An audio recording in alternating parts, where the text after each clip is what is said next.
Welcome to the Soulful Ambition podcast. I'm your host, Analisa, Broadway actor turned coach for big dreamers. This is a show about choosing to live inside out, becoming sourced from within, and then acting upon your deepest longings. From starting your dream business to starring on Broadway, from sacred activism to being a radiant, aligned parent and everything in between, we will walk the razor's edge of these two seemingly contradictory words, soulful ambition. This podcast is here to awaken the longing in your chest that is so big it threatens to swallow you whole. Because the manifestation of your true desires is your destined path and the medicine and the magic that the world needs. This is Soulful Ambition. Brian Patacca in the studio. Yay! Yeah, so let me tell you a little bit about Brian. 20,000 creative people. That is a lot of people. Get Brian's newsletter delivered to their inboxes every single week. For those of you who don't have email lists, that is massive. And when they're not reading along, they're listening to his podcast, Brian Breaks Character. And the podcast ranks among the top 1% of most listened to podcasts in the world.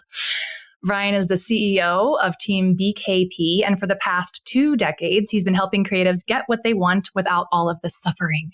His sweet spot is helping people who proudly walk the path least taken with down and dirty marketing and branding advice, all while spilling the tea on how to bring home the bacon or the seitan.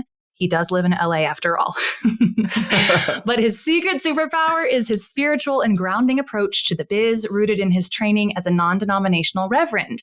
Read universe, God, Buddha.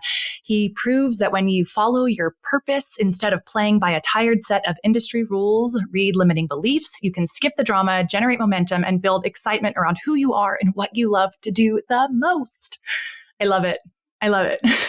So glad to be here. Thank you so much. Yes. Thank you so much for being here, for saying yes. So it just seems so perfect that to have read that and like your sweet spot, what you do, and then into Soulful Ambition, acting upon your deepest longing. Kind of another way of saying like what you do. Yes, it totally does. Yeah, when you said the title of your the mission that's always been a part of what you do, but now the way that you're naming it, I was like, oh yes, that's what everyone needs. That's what every artist, non-artist, and human and the whole freaking world needs to be able to say out loud and to understand and to embrace, because we have lives that hopefully don't end each day. And so things shift every single day and relationships shift every single day. And having someone like yourself to tether us, to have a space that's safe to push our own boundaries, I think is so, the heart of what your podcast is about. And a lot of what.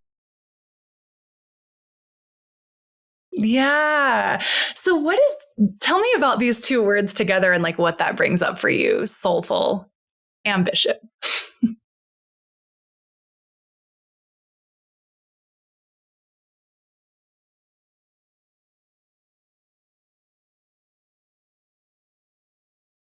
Like what their work is right away or a vocation, but most people will get a little, I want to do this and I want to do that. And that's, I think, normal. Welcome to be a human being on the planet. But I think when we're quiet and we really listen and we want to have our soulful ambition, it's something that's like, or as we would say in reverend circles, like you said, I'm a non-denominational reverend. So no dogma, no doctrine, no religion, but the small, still voice for God, which is in the Judeo-Christian tradition, you would say that, right? So the small, still voice for God, or the small, still voice within, that part to me is what speaks to the soulful ambition, the part that is sometimes harder to speak out loud, harder to believe is reasonable. I think sometimes we can believe our soul's desire, our spirit's desire, or our consciousness, or the guidance that we're receiving can feel unreasonable. Like, who am I to think that I can do that? Or who am I to think that's the right thing to do?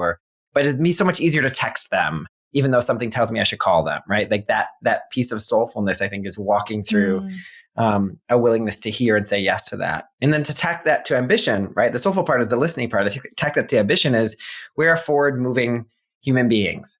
We are people who are even though time does not exist, it is a learning device, I believe. And so time is ticking in the way that it is ticking to teach us things. And so we are forward-moving. And so ambition, I think, is so often it is hard to say I am ambitious. Like it feels like a dirty word. And I think that to tie it to soulfulness, I hear that as a huge permission slip for so many people to be able to say, when I'm clear, I can say my ambition more easily, or I can say my ambition more easily, or I can be more willing. I'm not saying it's not going to take a lot of work to get there, or to get your website up, or whatever it is you need to build, because we're not talking about that now. We're just talking about your soulful ambition is to truly believe in that which your soul wants most. And that could be in creating something. It could also be in the relationship with your mom. That's not just about, making a business or making a piece of art or something. Yeah. Yeah. So this is an interesting thing because of your background as an actor, and do you work primarily with actors in your coaching as well? It's interesting when you say that. So what I want to say is, yes, I do. But, and I think this is not dissimilar from the work you do, is they're also just freaking human beings who had childhoods where their parents were well-intentioned but still ended up everybody ends up with some kind of something they picked up from somewhere. And it's still hard for everybody to speak their soul's ambition out loud, I think, in many ways. And so, yes, I work with actors, but they're all human beings. So yes, I mostly work with actors as the short answer. Yeah. The long answer is they're human beings. Well, and so that, I think that speaks to sort of where I was going, is like actors would come to me and we would begin on this, the drive, the passion to be on stage or be on film, be on set. Like that is like my North Star. That is the candle I've been blowing out, the wish from every, birthday candle or my whole life. That was me 100%. And the more I've gone down this soulful path is I've seen how lit up I am on stage or when I'm singing.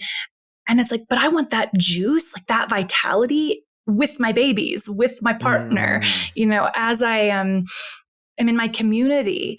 And so to me, this kind of like opens up the spectrum with which we're looking at, that it's not just career, like you said. Yeah. Yeah. And I think it's so important to say this, because even when an actor recognizes, or a person recognizes acting is the thing by which I want to have the most impact in my life, we also become partners, moms, dads, other daughters, sons, all the other things that we become that are part of our impact as well. And this is the most public space where I want to act upon my mission. Let's say it that way. It could be another way to say it. Whatever it is that anybody's creative ambition is that's listening right now. I think that where I see freedom happen for them is when it is, the outcome matters. Sure, I want to get a good agent. Sure, I want to book this kind of job. Those kind of like true outcomes, that matters. But where they are free is where the outcome is more about the ministry of what they're doing, more about what the impact that they have of what they're doing. And so I think that really texts to soulful ambition, and even what you said just now, just that when we are so much freer when we know the reason that I want to be on that stage is because I will touch more people and I want to make people feel good when they walk out the door, and like that kind of connectedness to it just lets you be like, oh, I have another audition today. Oh, I didn't get that one. Like it's like water off a duck's back. It doesn't matter because my purpose is so much bigger than that stupid audition I went to yesterday. Like that is not the front line of what I'm doing with my life. And that kind of freedom, I think, is probably what you also work for in your work too, is that they have this type of freedom of almost like, I don't want to say, it might feel like reckless abandon. It might feel that way. But that's the kind of freedom that I want my clients to have. It's like I turned in the tape a little differently than what they asked for, but I was really all about it. And then all of a sudden they got a call back or whatever it is. Like things are happening differently. Yeah. Yeah. So tell me, so you spoke a little bit about the listening piece. How do can you share a little more about your practice for hearing that inner voice, that like deep longing, and how do you decipher, is this ego or is this soul or is, all those and I'll things. say you're catching me at an interesting time, because at this time that I'm thinking about it a lot and thinking about birthing something new. And it's a crunchy, messy experience. The best metaphor, and now that I'm only thinking of this as you asked me, is I'm assuming that everyone here who's listening is old enough to have moved like houses or apartments at some point in their life. You've moved your stuff, you put it in a box and you move somewhere else. And what it feels like to me is almost like I packed half the boxes, but somebody else packed the other half, and they're all kind of sitting all over the house. And I'm trying to figure out where things are going to go. And once in a while, I'm really certain. And other times I'm like, I just can't find the rest of this. I feel a little disoriented. I feel a little lost in the house that I am in, but I know that I'm in the right house. Like the house is, you're making something new, Brian. It probably has to do with spirituality. Those are two things I can share right now. I also think it's important when you're in a zone of understanding yourself or a zone of something new being birthed that you don't tell everyone about it. It needs to stay between a conversation between you and that which is greater than you, or someone who's really safe, like a coach. Don't go telling your mom. Don't go telling your best friend, because they're going to have opinions that are going to, even if they're complimentary opinions, can mess up that which you're meant to hear. So I'm kind of giving you in real time what it's like for me to listen to that voice within.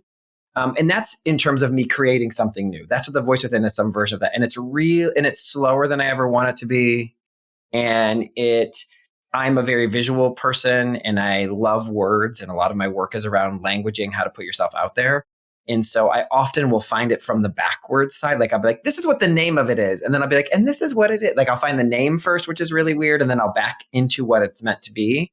Or I'll find the colors of what it is. Or I'll have an image, or I'll pass something on the street. I'll be like, it needs to look something like that. And then I'll remember it, or I'll take a screenshot taking a photo with my phone, and that will help me. And I think, we have to acknowledge, we are soulful beings having a, planetary experience. And so the planetary experience we're having, those are the tools given to us to articulate that which our soul is wanting, right? So that's why I take the picture. That's why I will read the New York Times on Sunday, because it gets me jazzed up and I get new language and I think about different things, right? I know that I probably have to pick A Course in Miracles is the tradition that I was trained in as a non-denominational reverend. So I will have to pick up A Course in Miracles probably and start reading a little bit, because it's going to light something up for me and wake something up for me, right? So I will say listening when I'm creating something new is a messy, it's not a Tasmanian devil though. It's almost like I'm unpacking the boxes and there's not a lot of light in the room.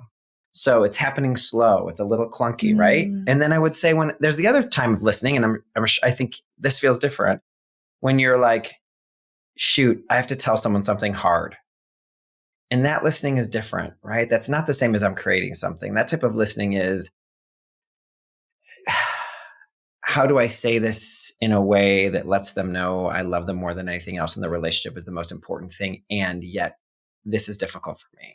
Or I might need a boundary here, or there's nothing wrong with you. You've done nothing wrong, and this is about me. So that's a different kind of listening for me, I would say. I want to kind of just make the distinction here. Relationship with people sometimes feels different than relationship with creativity.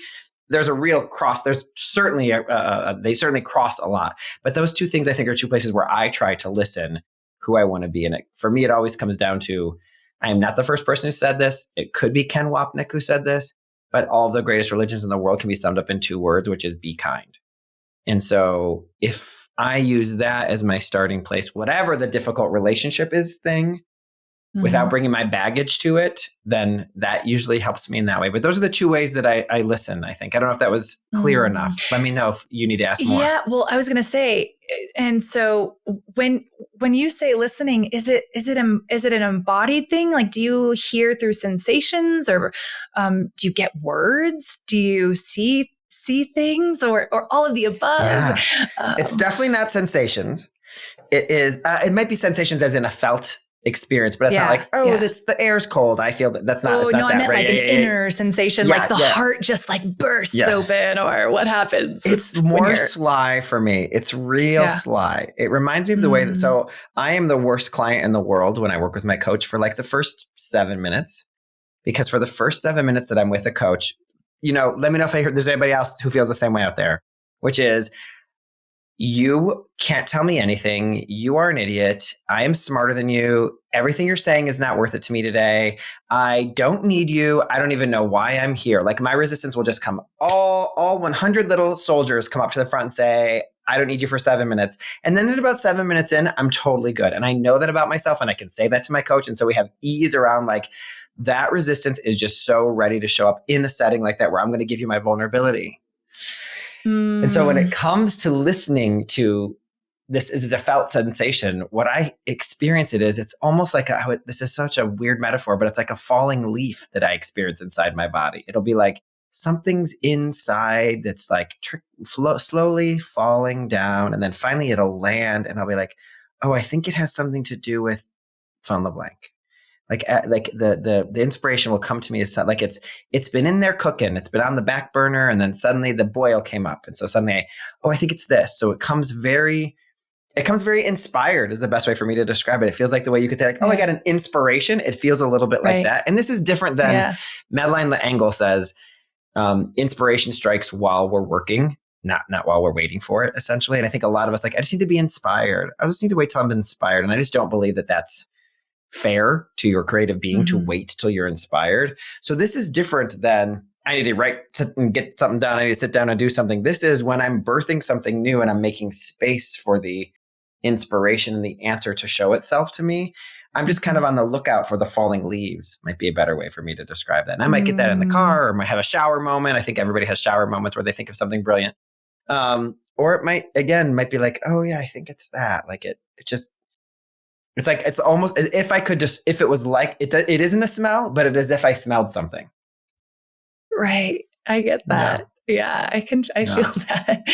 I'm so glad you brought in the resistance, because that's actually where I was going to go next. So let's talk about this resistance, because I think so often we get this, we feel our deep longing, that big thing within us that wants to be expressed, shared, served.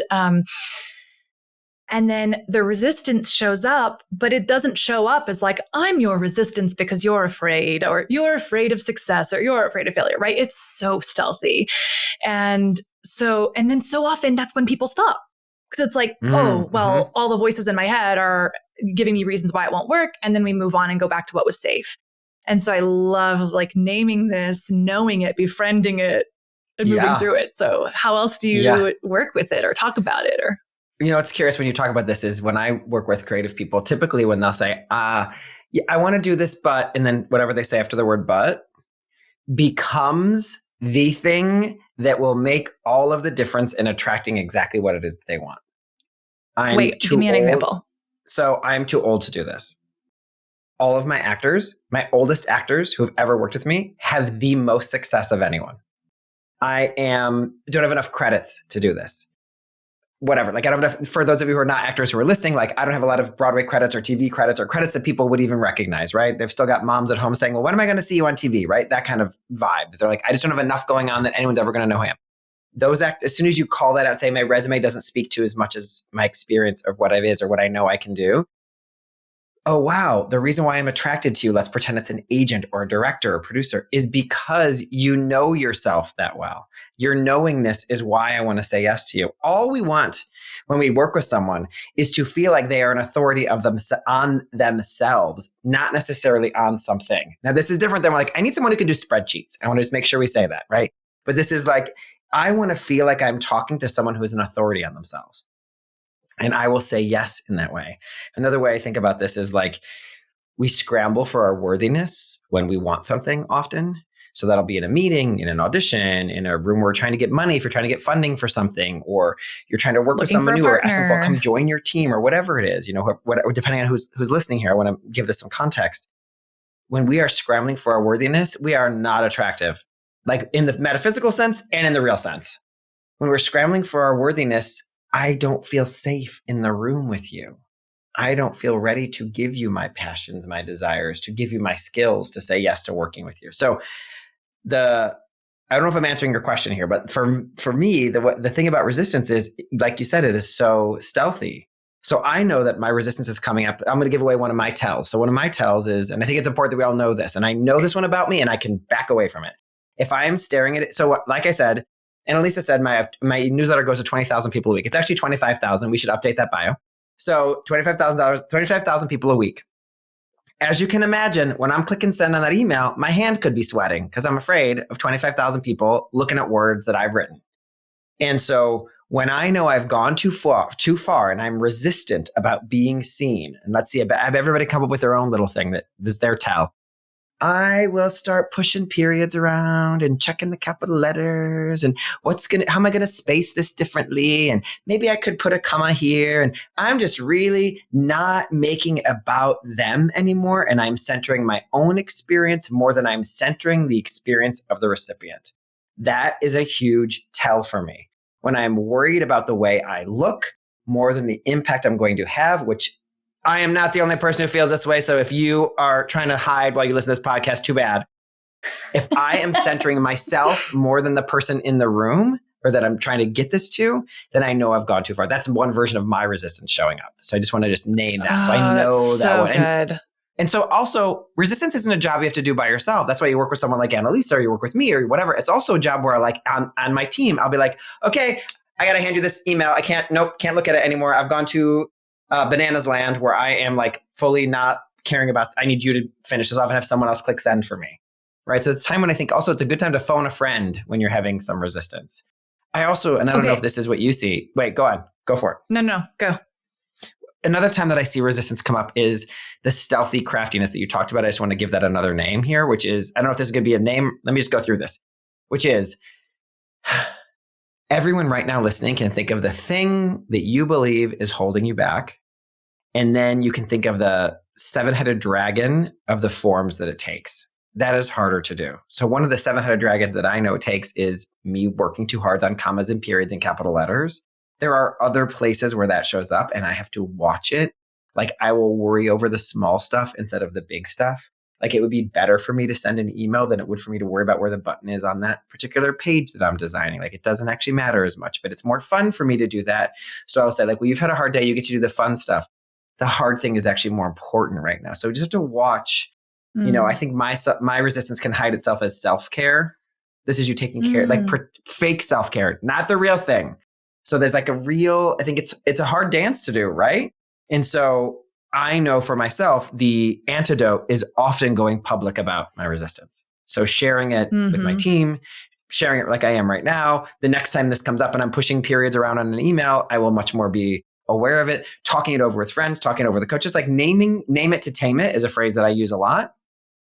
And so if you can name some of your resistances, the next time it's happening, it won't be so, what's going on with me? I don't know. And also, y'all, everything you want is like on the other side of fear. I know that's everyone's heard that quote a million times, but also everything you want's probably on the other side of resistance, which is much trickier and bigger and wider and murkier than fear, I think. Like resistance is the shame and the worry and all that stuff all packed in there together. Yeah. And I feel when I'm okay, so now I'm like pointed towards this resistance that you're talking about and trying to find it within myself. And immediately for me, I'm not on that soulful ambitious path anymore.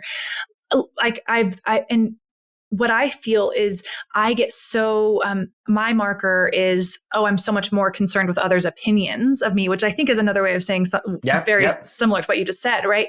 But it's that like, right, like what will they think about this rebrand? What will people think about this? And how in the world can I create the truest things for me when I'm trying to please everybody or when I'm trying to, right? Or like sing the perfect notes at that audition. You've completely kind of mucked up your channel when you're trying to be this like clear channel to express through. There's just debris in the way, right? That's kind of another way of saying it. But I immediately feel myself kind of being like, and to name that happens like how many times a day when you're doing, aiming for big things and shooting for the stars. Yeah. Yeah. It's interesting. One of the things that I do is I help a lot of actors find representation at the beginning of this process. So anyone who's listening who's not an actor, getting manager and agent is a hard thing when you're an actor. I just want to put that out there. It can be a really treacherous journey for a lot of people. And there's people telling you only the best ways to do it. So just giving you some context here. At the beginning of this journey, I could be like, okay, let's just start reaching out to managers and agents and that is not how I start. The beginning of this journey is me saying, okay, let us find the places where you have picked up along the way some stories that have given safe harbor to resistance. And so we kind of go through and find there was that teacher that said XYZ that left a scar and continues to make me drive towards this kind of material when I'm choosing material for my audition. There was that headshot photographer who told me XYZ, and now I think of myself as this whenever I wear the color, whatever. There was that well-intentioned comment from my grandma that now made me get out. So we all pick this stuff up and it leaves a mark. And I'm sure as I'm saying this, people are listening and already started thinking like some teachers or people that left a mark, even though they didn't intend to. A lot of us have this with ex-boyfriends and girlfriends. Let's just name that as well. Right. And so we bring that into that which we are trying to create. And we bring that into the audition room, or we bring that into the conference room, or we bring that into our online conversations, our Instagram lives. We've got this thing going on about how it's supposed to be, or this other story we've told. And I think,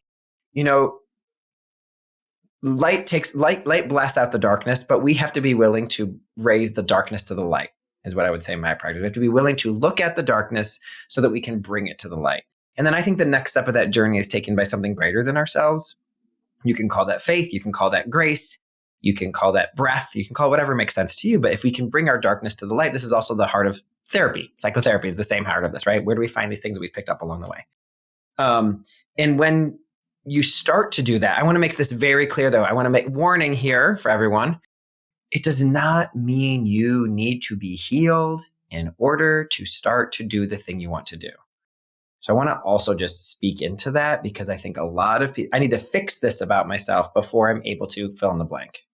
And I think that's a really unfair. I think it is, there's probably things you won't know about your resistance before you start to reach out or do your thing or spread out there. But your willingness to say, there are some stuff I've picked up along the way, just gets you to be so much clearer and a clearer authority on yourself of what's true about you and what stuff you've picked up. And I think that's the most important thing. Is I think a lot of times my language for creative people is, I'm returning you to the truth of who you are. Something along the way made you forget a little bit. And so we're returning you to the truth of who you are. And when you have that, like you said, the resistance is quieter. It's just the resistance is quieter, or the resistance is like recognizable, might be a better way to say that. At least I know my resistance is here, is better than nothing at all. And I'm just going to keep writing this horrible email or keep trying to do this and make this work and bang my hand up against the wall, right? So I think that piece of it is such an important way for us to have ease inside of this. Like the deep diving, looking at the darkness is hard. But then once we've done it, we get to go, oh, there's that part of me again that always pushes the pencil around and is looking at the T's and the dotted I's, and I'm doing that again. I do not beat myself up when I do that anymore. Now I get to go, oh, here it is again. So it's a different relationship with it. And then I'm not a bully to myself. And I think that is an incredible thing we need to remember. I don't think anyone listening ever planned to be a bully, and we bully ourselves with these things. Yeah, we bully ourselves, or we just abandon ourselves entirely, totally. Right? And then it's like, for me, what it just feels like is that coming home, and I'm not identifying with the resistance anymore. Like I'm not it. I'm not. It's not driving the bus. It's in there. You know, we've all heard that analogy, of course. Like, let's put it in the back seat. You can be here, and oh God, I love you. You're so scared. You're trying to protect me, but like, and building that, that relationship with that deeper, truer, wiser self. And I think that takes trust and takes time, because for so long that other aspect has been in charge and trying to keep us in shape and keep us safe and like not doing embarrassing things and not failing and all of that. And so to start to trust this other part of you that's freer and brighter and all of that, it's like, ooh, am I really going to shine this brightly? Is this okay? So that the other side of that, like there is the shadow, the fear, the resistance within us, but then our true self is this just radiant light. And so you emanate it so beautifully. How do you do it? How do you step into it? How do you listen to a bio?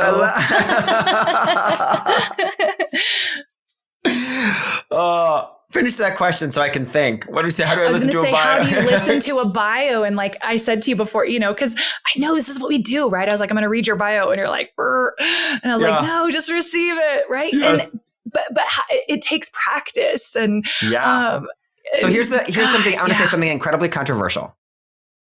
And all props to RuPaul, but I do not believe that it is true. How are you going to love anybody else until you can love yourself? I actually think the opposite is true. I think that you do not know who you are until you're loving someone else.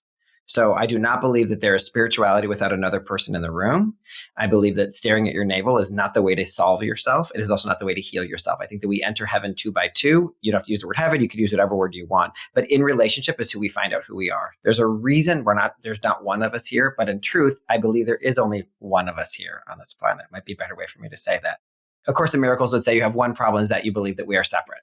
So what I mean by that is I am not sitting over here in my office emanating any kind of nothing until I'm thinking about someone else, or I'm working with someone else, or I'm thinking of the impact that I'm going to have. Now, that impact could be as granular as, let me just tell you, we have this conversation a lot on the work that I do. So a lot of my courses are, let's say there's like 100 people enrolled, right?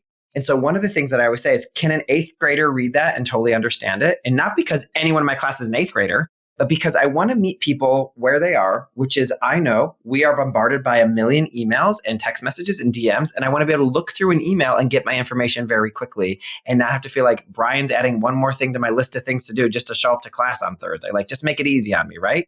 that is the impact that we are having in an email that's literally like, here's your link for class on Thursday. Like it could be as simple as that, but I'm thinking through what is the impact of this landing on someone's inbox at 11 a.m. on Thursday, 2 days before our call on Saturday. Like what I'm thinking through that piece of it. I am not myself when I'm just sitting around. Now, I want to be very mindful. I don't like evaporate. None of us evaporate in that moment. And we do have our thoughts to be with us, and we could certainly create things on our own. But even the poet who works alone is imagining the reader. Even the painter who's writing on their own is the impact it's going to have when someone reads it. The way that they're placing the words is part of the journey here, right? So I think it's unfair to ascribe to ourselves, to me, to anyone, that there is a quality about them which exists without someone else there, right? I'm not Schrodinger's cat. Now, and again, I want to make sure I know you're alone in your car. There's nobody, but you're driving on the road. There's other people on the road. So I guess where I come from in this moment, Analisa, is when I am very much tied to what is the recipient, what is it? I'm centering the experience of the other person. And because I'm centering the experience of the other person, the focus is not on me. This is also the definition of confidence. I think a lot of people say, I just need to be more confident. Confident is not something you experience. I think confidence is your awareness of your own strength. Confidence is something someone else experiences in you. And it's because you've taken the focus off of yourself. So even the dancer who has to be incredibly technical, let's say you're at a very technical dance call. I'm going to make this up, the scenario up, right? And we need to see you hit the mark and hit the mark and hit the mark and hit the mark. The dancer who looks free and is fire is the one who's thinking about that pointed toe meaning something or feeling what it's going to bring up in them, not just the hitting it on the mark, right? And so that's when you see the person transcend even being an artist, right? And so that is, to me, it's such an easy tool to use, which is, what is my impact? What is my impact? What is my impact? Just keep asking that question over and over again. Or, how are they receiving this? Or what is this meant to do? And it isn't meant to drive you to a space of neuroses where you're like, only like, I can't say this until I have to think about every single word that I say before I open my mouth. It's meant to still be within flow as I say that, but to be centering that experience is just so much easier than staring at yourself, I think. For me, it's easier. Yeah, no. So, and what I hear in that is also what I hear is that service. It's all in service, and so then it's also not in service for me to like play small and be self-critical or insecure. Right? Like who is that helping? Yeah. When, as opposed to you just like owning, no, like this is who I am and this is what I do and here's how I can help you and right? Yes. Whereas I think for so long, I had this idea that I could not have this podcast and this platform unless I had a Broadway credit. Where did that idea come from? Yeah, I don't know. But like, we need to look and find out. Right. And of course it was like, a couple of Broadway shows in when I finally started this podcast. And, but like, if I could go back and tell 23-year-old Analisa, like, no, you have these things right now to be sharing. And, but that was, a story that we tell ourselves.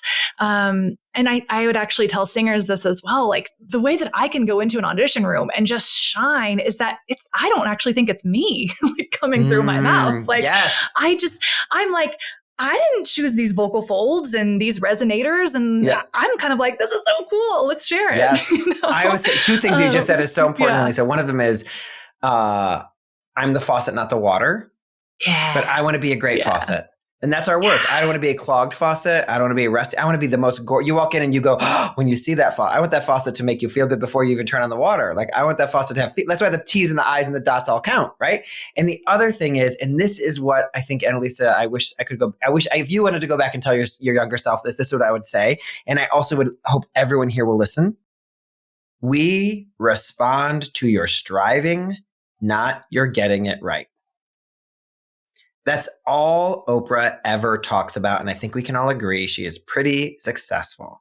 She is consistently narrating her own struggles to understand someone, and that becomes an interview.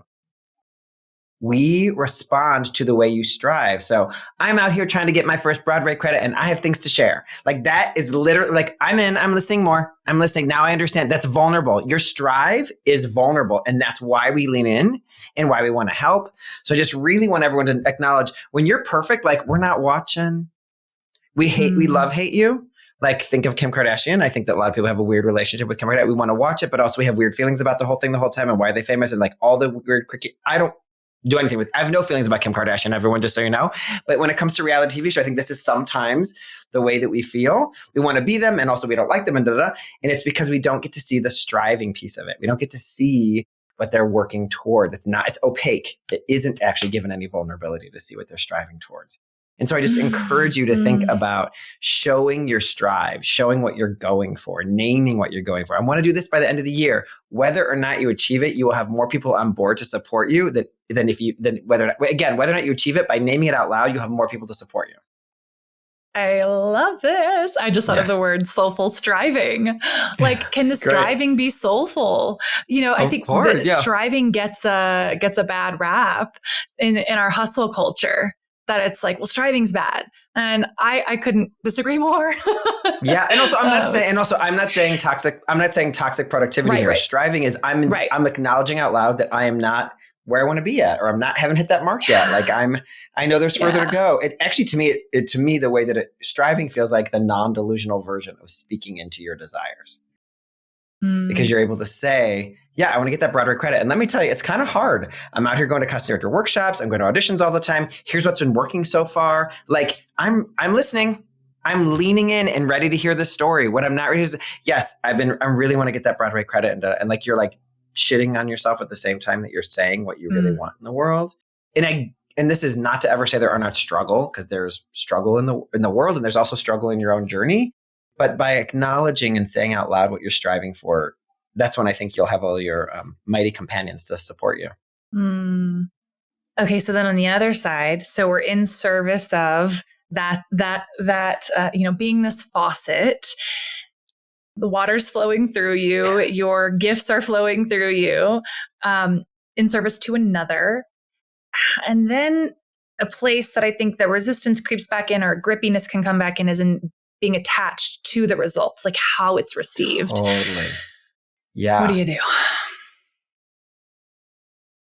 Some of my favorite experiences with helping actors find agents is when I've had more than a couple actors say to me, by the time we got to the end, I didn't care anymore if I got an agent.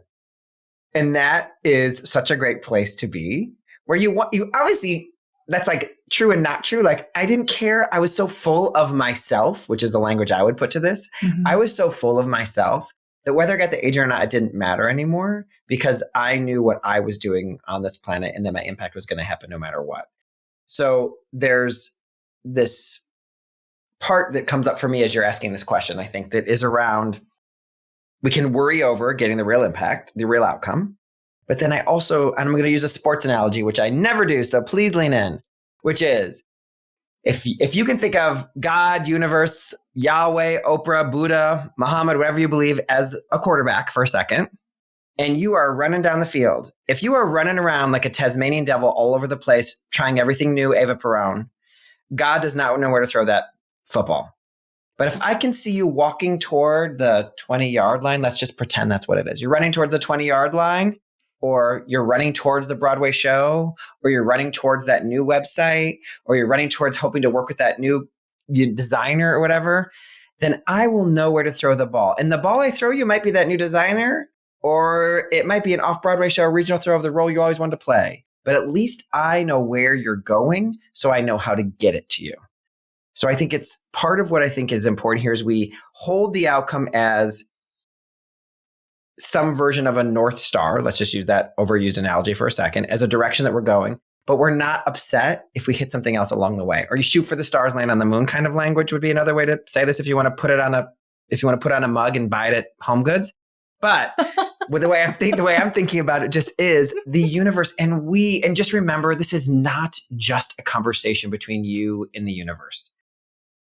There are people in your life who are the greatest gift to your life, that are the mouthpieces and the hands and the minds and the eyes and the ears of the universe. Do not think this is meant to fall out of the sky. The people around you have been provided to you for a reason. And by you saying, I'm working towards XYZ, they are then able to show up in a way to help you get there. So many times I will find, particularly around creative people, when they're doing something creative, because it can feel like, this is selfish. Does anybody care about this new thing I'm making? I sound like a real rebel by doing this, and people are going to think I'm weird. All those things come up. the first time they're able to send an email to a lot of people, or they do send the email to their 300 people on their list or 50 people on their address book or whatever, the magic that comes from that first email is always so incredible to me, because they had no idea everybody was lying waiting for their marching orders. We're just waiting to help you. And people really can think of it as, I'm afraid to ask for help, or I don't want to ask. You're not asking for help. Actually, you're just saying, here's what I'm doing. And people will rise up. You'll be so surprised. There are times when, yes, you will ask for help. Let me just be very clear. But I'm just trying to say to you, when you say, hey, God, universe, Yahweh, Oprah, I'm running towards a 20-yard line, things will show up to help you. And you might get to the 10-yard line and it's going to be better. So the other part that helps me in all of this, Analisa, I'll just say to you is, we all say everything happens for the right time and everything happens for a purpose. If you actually believe that, then you should have incredible freedom to walk towards the outcome and know that something great will also happen. If you pretend to believe it and you use that thought as a toy, that thought will have the impact of a toy in your life. It is actually a true spiritual tool to believe I will be, and I'm always in the right place at the right time. If you truly believe that, then your desire for something is a gift to let you just focus your energy and create the atmosphere which the outcome you want to happen is most likely to happen. Such as plant a seed and put it in the window so the sun shines on it, right? That's what you're doing when you're working towards your goal. You're not going, I'm going to plant the seed and then not tell anyone and leave it in the dust because I just have to pretend I don't know how to do anything about planting seeds. You know that it needs sun. So put it in the sun. Don't be weird. Do what you know is going to help you. Right. And I think we can be afraid it can be courageous to put the seed in the sun. It can feel because ask for the help, ask for the person to help you, ask your mom, dad, family member. Also, for anyone who is young, and you know the definition if you decide if you are young or not, I had an ACT teacher say this to me once, and it was so helpful. If now is the time of growth in your career or your life, beg, borrow, and steal to get the resources that you need. If that is, go back to your mom and dad who are afraid to ask help for, go to your friends, do what you need to do to, at the young part of your life, get the training and the resources that you need. Don't really steal, obviously. But you hear what I'm saying is there are people who will be willing to support and help you in this way. Because I want to make sure, I think that it's unfair to assume that everyone has the same resources or the same bodily capabilities with, or even neurospicy capabilities that people, right? So I think that all of this needs to be seen within the filter of that as we're talking about it. So I want to bring that piece into the conversation as well. So we're not acknowledging that part of this. Absolutely. Thank you for bringing that in. People's lived experiences with this. They're we're so different. It's not a monolith. It's not like we can slap that mug on our counter and then just here we go, right? We all have traumas and things that we carry and yes. And though the power of that universal law that we are exactly where we're supposed to be and that we will have everything that we need when we need it to do what we are here to do. Yeah. And it's not how long I think I spent maybe journaling that or reading it. I went to Unity Church forever. But there's something different about the deep knowing and gnosis of that in your body, and everything sort of shifts. Yeah. And we have to be reminded. Yeah. I have to be reminded because when the shitty thing happens, we want to be why is this happening to me right now? And it is not always easy to make meaning or understand right away. We are meaning makers because we are human beings. We want to make a story out of everything. And it can be very helpful to use that as a tool. And then sometimes this thought helps me. Can you just hold this a little more lightly, Brian? Can you not decide the lesson you're meant to learn yet? Can you just be this is a bummer? And can you just hold this a little more lightly so that when the learning is meant to come, it will come in the wave that it is meant to, instead of I need to study the book of whatever that damage thing that just happened to me happened and how I can figure it. There's times when we need to live through the loss, the grief, the disappointment. In the entertainment business, we've been through we're recording this right on the cusp of the strike just having ended. And there's so much about that is still to be learned for us, I think. What is it like to be put on hold for a while, right? And I think anybody can relate to that in any business that you're in when you're let off a job or you're deciding to go in to do something new and you're in that hibernation phase. What are we meant to take from that? And so I think it's important that we also, we study the moment that we're in, we try to understand the moment we're in, and also we know that the answers don't always come on our timeline. That's part of the learning device. Yeah. That's so good. And I hear just this holding of your humanity, that we don't have to just bypass that thing that's happening within us, that fear and that unknown and uncertainty. And just, I love that. Like, can you hold this a little lighter? Yeah. You don't have to know. And can I just be scared? Can I also like just be scared? Can I just, Yeah. is that okay? Yeah. Do I have to just go like look for the silver lining right now or turn my dial to, but I'm exactly where I'm supposed to be. And then like white knuckle your way to that place. I actually, and something you just said reminded me of something, Analisa, that always helped me, which is when we're sick, when we're depressed, when we have grief, when we have fear, we move more slowly, I find. And I also find that when we're moving slow, we make very few mistakes. And I think that if we think of our bodies as a tool, as a part of our learning devices as well, and we think of our emotions as a tool, because that's a felt experience, feeling these loss, feeling grief, feeling a little bummed out, whatever, it slows you down, I believe, intentionally, so that you can say, maybe there's something a little more here for me to understand. When you break up with someone, you have that depression or that sadness afterwards, and you're really like, I can't get out of bed. Like, there's a part of that is meant to like, don't rush by this moment, because there's something here for you that you're meant to learn. And I think our incredibly attuned and sensitive human being bodies are given to us for a reason. And so if we can imagine, it's slowing you down so you don't miss something. It's like, to me, it's like the universe, God, whatever, saying, hey, slow down. Don't miss this. Don't miss what's here for you. And so that lesson doesn't come quickly, I think, intentionally sometimes. Yeah. And the resilience that's built by being in it too, and not having to push through it, like showing your nervous system that you're safe, and showing yourself like, I can be in the darkness too. Like that also seems extremely powerful, because then when we're back reaching for the stars and we're going for it, and like fear of failure comes up, it's like, yeah, but I can handle whatever happens. And you can have like that familiarity of like, that way you have that familiarity of, oh, it's that old feeling. I've done this. Oh, it's that again. I don't have to say yes to that right now. I can wallow in that if I want to, but I did that before. I don't need, like, you can at least have that aware. I think that as we get older, of course, our awareness builds on parts of ourselves. Of course, we're also growing and changing all the time, but I think also like, oh, that's that thing I always do. I don't have to go there. If you want to have my attention later, you can get it. But right now I'm about to go on stage. Thank you so much. I got to go. Like whatever it is, that piece. Yeah. This is good. This feels so good. Yeah, no, I feel complete. This feels really good. I just would love to turn it back to you one more time and just see, is there anything else here, like tying something up with a bow, or one other thought or thing that you want to throw in when you think about taking action on your deepest longings and those soulful ambitions? I think if there's one thing anyone can take away from listening today, in my life coach training, I was in this long life coach training, and one of the things exercise they gave us was to like close our eyes and imagine there was a huge billboard on the side of the road, and everyone who would drive by that billboard would be forever changed. What would be changed in them? And some people would just like think of what they would be changed to them. Some people would think of the metamorphosis they wanted the people to go through, or the transformation they wanted to go through. Some people would actually think about what they wanted to be in the billboard. And what came away for me is just start. I'm not going to go to just do it. I'm going to say just start.